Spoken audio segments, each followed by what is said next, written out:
ජීවන සුවඳ. මේ ඉන්නේ දිස්ත දිවාකර කාලයක් මේ බාර් එකේ හොඳම කස්ටමර් කෙනෙක්. පසුගිය කාලේ අසනීප වෙලා ඉඳලා බීම තහනම් කරලා යාගේ නෝනා. නෝනා ළඟදි මැරිලා අවුරුදු දෙකකට පස්සේ දිවාකර මහත්තයා අඩියක් ගහන්න ඇවිත්. හැබැයි දැන් ඉන්නේ අලුත් බාම කෙනෙක්. දිවාකර මහත්තයා බොන විස්කි බ්‍රෑන්ඩ් එක යාට අමතකයි. වයසයිනේ දැන්. වේටර් එක බ්‍රෑන්ඩ් ගිහින් දුන්නා. ඉඹල බලලා කියනවා මේක නෙවෙයි කියලා. පුතා මම විස්කි ගහන්න අරන් අවුරුදු ගාණක්. මට සුවඳෙන් කිව්වේ හැකි ඕන එකක්. බොන්න ඕන නෑ. සුවඳ බලලා කියන්නේ. මෑන් ලොකුවට පුරාජේරුව අදිනවා. අලුත් වේටරට මාර වදයක් වේගෙන ඉන්නේ. රෑත් වෙලා යන්නෙත් නෑ. වේටර් දැන් විස්කි 20 දිරු 6-7ක්ම දුන්නා. ඔක්කොම ඉඹල බලලා මේක නෙවෙයි කියනවා. සර්ට නම මතකත් නෑ. මම මොනව කරන්නද මේ පාර try කරලා බලන්න. මේක ස්කොච් සුපිරිම බ්‍රෑන්ඩ් එකක්. ඒකත් ඉඹලා ඒකත් නෙවිලු. වේටරට මල පැනලා. සෙනගත් ඔක්කොම ගිහින් මේ යකා යන්නේ නෑ. පුතා හොඳට බලන්න මම හොයන බ්‍රෑන්ඩ් එක මෙහි තියෙන්නම ඕන. මොකෝ මං අද ඊයේ විස්කි ගහන කෙනෙක්ද? නහයට ලං කර ගමන් මං කියන්නම්. ඔන්න වේටරට මල පැනලා ඉන්න වෙලාවේ කුස්සිය වැඩ කරන චාලට්ටක් ආවලු. හදිසිය වැඩකට කවුන්ටරේ ළඟට. අනේ බලහන් චාලට් මේ නාකියෙක් බොන්න ඇවිත් අවුරුදු ගානකට පස්සේ මල වදයක් දෙන්නේ. එයා හොයන විස්කි මට නම් හොයන්න බෑ. ඌට ඕන එකක් සුවඳ බලලා කියන්න පුළුවන්ලු. කෝ බලන්න අර නාකි මෑන්ද? මම මෑන්ම අවුරුදු ගානක් ඉඳලා දන්නවා. හොඳ කුප්පුලා ඒ කාලේ බේලි මෙහෙ එනවා. කොකටත් මම පේන්න ඉන්න හොඳ නෑ. මාර වාතයක්. ඔහොම ඉඳපන්. අපි මෑන්ට හොඳ පාඩමක් උගන්වමු. කෝ දීපන් වීදුරුව. විදුරු ඉලගත චාලට් කවුන්ටරේ ගාව පාත් වෙලා විදුරු භාගයක් පිරෙන චූ කළා. හරි දැන් ඉතුරු භාගයට විස්කි ටිකක් දාලා ගිහින් දීපන්. වේටර් එකත් අරන් ගිහින් මෙන්න සර් මේ පාර නම් සර් හොයපි එක මේක වෙන්නම ඕන. පුළුවන් නම් කියන්න මොකද්ද කියලා. සුවඳෙන් කියන්නම් පුතා උඹ දන්නේ නැහැ මං කවුද කියලා. එහෙම කියපු දිවාකර අංකල් විදුරුව ඉම්බලු හිතා ගන්න බෑ වගේ. වේටර්ගේ මූණ බලලා ආයෙත් ඉම්බලු. ඊට පස්සේ ඒ වේටර්ගේ කන්ට ලං වෙලා මෙහෙම ඇහුවලු. පුතා අර නාකි ගෑණි චාලට් තාම මෙහෙ වැඩද?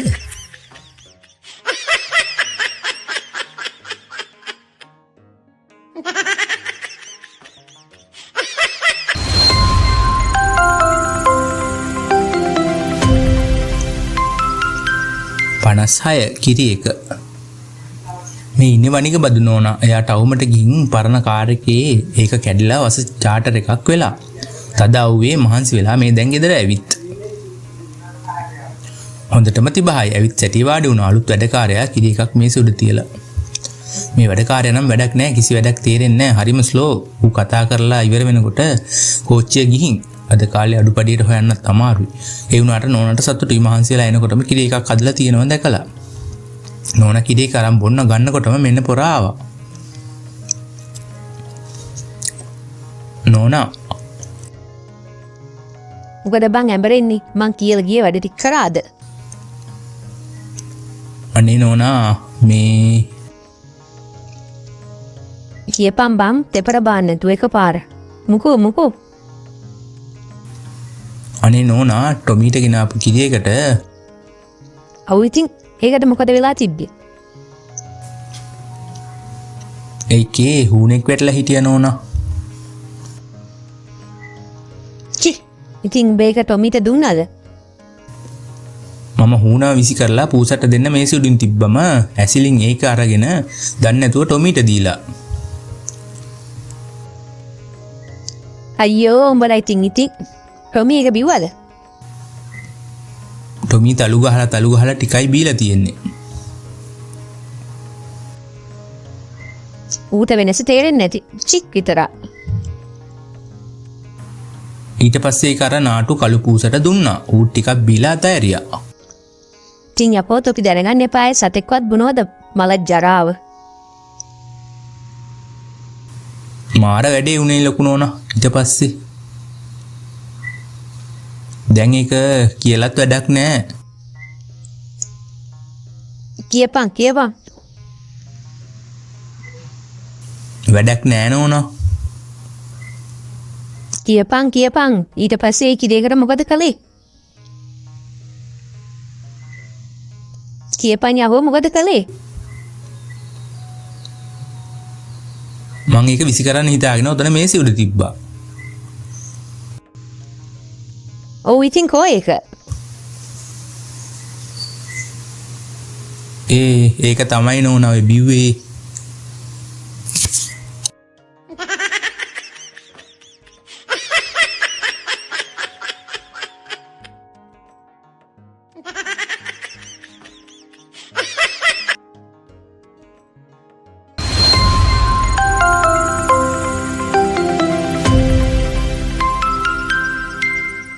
නියම කුකුලා සූරි ඉස්කෝලේ ඉඳලා ඇරිලා ඇවිත් බත් කාලා නිින්දක් දාලා නැගිට්ටා. සරුංගලයක් ගන්න තාත්තගෙන් සල්ලි ඉල්ලලා වද කරනවා. මේ දවස්වල මගේ අතේ පිච්චියක් නෑ බං. කොල්ලගෙන් බේරෙන්න බැරි තන තාත්තා කිව්වලු. "ඔහොම ඔය කුකුල වරන් ගිහින් විකුණලා සල්ලි අරන් උඹට ඕන බඩකටුවක් ගනි." කොල්ලට පට්ට හැපි. අම්මා රට තාත්තා කොයි හරි යන්න හොරගල් අහුලා හෙල ඉන්නේ. කොල්ලා කුකුලත් තරම් පාරට බැස්සා. පාරදී හම්බෙන හැමෝගෙම කුකුල ගන්නව දැහුව කාටවත් එපාලු. හවස් වෙනකම් try කළා හරි ගියේ නෑ. හවස 5ට විතර ගෑනු කෙනෙක් වැඩ ඇටලා එනවා. අක්කේ අනේ මේ කුකුල අරන් මට කීයක් හරි දෙන්න. සරුංගලයක් හදාගන්න. අනේ මල්ලි මට කුකුලෙක් මොකටද? කමක් නෑ කුකුල එපා මම ඔයාලට කීයක් හරි දෙන්නම්. මගේ අතේ සල්ලි නෑ ගෙදර ගිහින් දෙන්නම්. යන්කෝ අපේ ගෙදරට. කොල්ලට මාර සතුටුයි. ගියා කලයි ගෙදර. මල්ලි පොඩ්ඩක් ඉන්න මං උඩ තට්ටුවට ගිහින් සල්ලි අරන් එනකම්. කොහොම වාඩිලා ඉන්න? කොල්ලා දැන් සැටියේ වාඩිලා ඉන්න අතරේ කවුද දොරට ගහනවලු. අක්කගේ සම්බන්ධයක් තියෙනවා වෙන මිනිහෙක් එක්ක හොර මිනිහා ඇවිත්. කොල්ලෙක් කුකුලෙක් තියම් සාලේ මැද. දැන් මොකද කරන්නේ? මල්ලි කවුරු හරි ඇවිත් වගේ ඔයා පොඩ්ඩකට අර බුරු කල්මාරිය ඇසට ගිහින් හැංගෙන්න. මම මෙයාව යවනකම් එළියට එන්න එපා. හොඳ ළමයා වගේ. සාලේ දින ලොකු අල්මාරියයි බිත්තිය අතර ඉඩක් තියෙනවා. කොල්ලා ගිහින් හැංගුණා. හෙට ආපු මිනිහා එක්ක අක්කා හෙමින් මොනවද කුටු ගානවා. අල්මාරිය ඇස්සේ කලුවරේ ඉන්න කොල්ලට තේරුණා වැඩේ අක්කගේ ස්පෙයා වීල් එකක් වගේ. මෙන්න එතකොටම ආයි කවුරු හරි දොරට තට්ටු කරනවලු. අක්කගේ හස්බන්ඩ් ඇවිල්ලා හදිසියෙ මාර වැඩේ. අක්කා හොර මිනිහට කිව්වලු ටක් ගාලා අල්මාරිය ඇස්සට යන්න කියලා. ඌ පස්සට ඇවිත් කොල්ලගේ පස්සටම හේතු වුණාලු. කලුවරේ දෙන්න ඉන්න අතරේ අක්කගේ මිනිහා ඉස්සරහා දොර ලොක් කරලා ලයිට් ඕෆ් කළා. අක්කත් එක්ක උඩ තට්ටුවට ගියාලු. දැන් මුන් දෙන්නම හිර වුණාලු. අල්මාරිය ඇස්සේ කලුවරේ පේන්නෙත් නෑලු. ටික වෙලාවකින් කොල්ලා කට ඇරියලු හිමින්. මහත්තයා කොටු පැනලා මාට්ටුනේ. කමක් නෑ කුකුලෙක් ඉන්නව ගන්නවද කියලා ඇහුවලු. රුපියල් 10යි. අර මිනිහා හිමීට එපා කිව්වලු. ඔන්න මම කෑ ගහනවා. එතකොට උඩ ඉන්න මිනිහා ඒ පාර බය වුණාලු. පස්සට සල්ලිය වරා කුකුල ගත්තලු.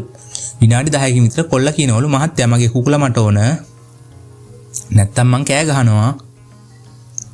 කුකුල ආපහු අරගෙන විනාඩි 10කින් මහත්තයා රුපියල් 20කට කුකුලෙක් ඉන්නව ගන්නවද කියලා ඇහුවලු. කුඹලා මාළු කෑවනම් විඳවපන් බලලෝ කිව්වලු. මහත්තයාට කරන්න දෙයක් නැහැ. 20ක් දීලා කුකුල ගත්තලු. ටිකකින් ආයි කුකුල ඉල්ලලා ආයි 30කට විකුණුවලු. මේ විදියට එකම කුකුල කීප සැරයක්ම විකුණුවලු. මහත්තයාගේ පර්ස් එක හිඳුනලු. කොල්ලටත් සල්ලි ලැබුණලු. ඩීල් එක ඉවරයි.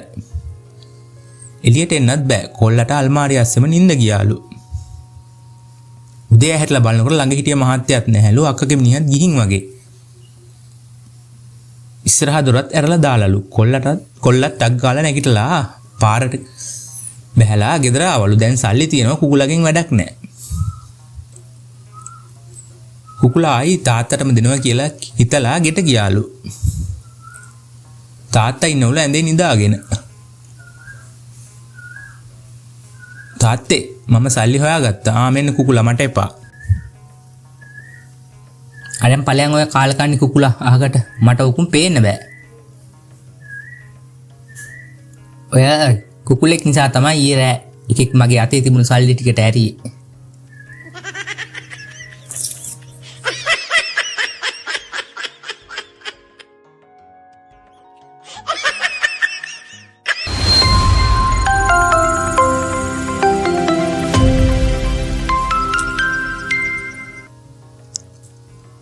ලෙඩේ මේ ඉන්නේ කාර්ය කරන අංකල් දවස් 3ක් බඩාල්ලන් කෙන්ද්‍රික ගා ඉන්නවා බලන් ඉඳලා බැරි තැන නැන්දත් එක්ක ගියා ડોක්ටර් කෙනෙක් ළඟට අලුතින් ආපු ડોක්ටර් කෙනෙක් ડોක්ටර් ඩොම්පිරිඩොන් මාමයි නැන්දයි ડોක්ටර් ළඟට ගියා මාමා කෑ ගහනවා අයියෝ අම්මෝ මට බෑ දොස්තර මහත්තයෝ. හරි හරි අමාරුයි කියලා පේනවා නැත්තම් මොකටද මෙතෙන්ට එන්නේ ලෙඩේ කියන්න කෙලින් ඉන්න බෑ මහත්තයෝ ඔළුව කරකැවෙනවා කලන්තේ වගේ. ඊම බලනකොට කකුල් දෙක ළඟ වලක් වගේ පේනවා. එහෙමද තව කණ්ඩ බෑ මහත්තයෝ කවුරු හරි කන්න කතා කළොත් මල පනිනවා. හොව් ડોක්ටර් කාට හරි ඇඟේ නිකන් මහා බරක් වගේ දැනෙනව නේද හරියට කළු ගලක් ගිල්ල වගේ. ඔව් මහත්තයෝ ඔව්. කකුල් දෙක දඩද ගාලා ගැහෙනවා වගේ දැනෙනව නේද මහත්තයාට තේරුණා. අන්න හරි මහත්තයෝ හරි. ඉඳේ පනින්න හිතනව නේද කෝච්චියට බෙල්ල තියන්න හිතනව නේද කබයක් අරන් එල්ලෙන්න හිතනව නේද ඔය තුනම තියෙනවා මහත්තයෝ දැන් එන කොටත් හිතුණා. මහත්තයා තමයි මාව හරියට මඳුරගත්තේ කියන්න මහත්තයෝ.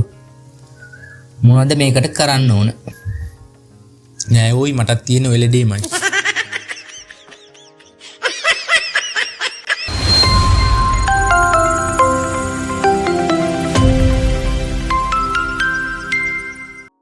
සිංහල සර්. තාල්දෙලි මිස්සු ගන්නන්නේ ගම්බද දුෂ්කර ඉස්කෝලේක. මිස්කේ කසාද බඳින වයසත් පහු වෙලා ඉස්කෝලේටම ඉන්නේ ප්‍රින්සිපල් සර්ුයි එයාගේ නෝනයි මිස්සුයි විතරයි. ඔය අතරේ අලුත් සිංහල සර් කෙනෙක් පත් වෙලා ආව ඉස්කෝලේට.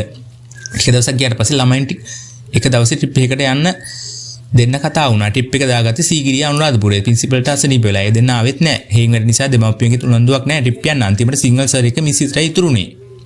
උදේ වරුවේ ඇවිල්ලා හවස සීගිරිය යන පිටත් වුණා. පාට අලේ ඇවිල්ලා පාර අවහිර වුණා. රෑ වුණ නිසා සීගිරිය ගමන හෙටට කල් දාලා පොඩි විශ්‍රාම ශාලාවක නතර වුණා. හදිස්සියට හොයාගත්ත දැන ඉඩමදි. එක කාමරයක් තව තියෙන. එතන බලාගෙන හිටිය වයසක අංකල් කෙනෙක්. අංකල් හිතුවේ සර්වි මිසී නෝනයි මහත්තයයි කියලා. එහෙනම් මහත්තයයි නෝනයි මේ කාමරේ නිදාගන්න කියලා අංකලුත් ගියා. මුළු කාමරේටම දුන්නේ කෑන්දයි. දැන් කොහෙද නිදාගන්නේ? දෙන්නත් එක්ක කතා වෙලා මැදින් කොට්ටයක් තියලා දෙන්න එක නිදාගත්තා. ඊට පස්සේ දවසේ උදේ නැගිටලා ළමයි එක්ක සීගිරි ගියා. සීගිරි නගින අතරේ ළමයි ටිකක් එහාට මෙහාට උන වෙලාවක පල්ලෙහාට වැටුණොත් සර් මොකද කරන්නේ? මම යකඩ වැටෙන් පැනලා පියාඹල ඇවිත් ඔයාව බේර ගන්නවා කියලා සර් විහිළුවට වගේ කිව්වලු. අපෝ ඒක නම් කීයටවත් එන්නේ නැහැ කියලා මන් දන්නවා. මොකද මං ඒක ඊයේ රෑම දැනගත්තා සර්ට ඉච්චර හයියක් නැහැ කියලා. ඇයි මිස් එහෙම කියන්නේ? රෑ එළිවෙනකන් කොට්ටෙන් මෙහා පැත්තට පනින්න බැරි වුණු මිනිහා සීගිරිය වැට පැනලා මාව වේරගෙන ඉද.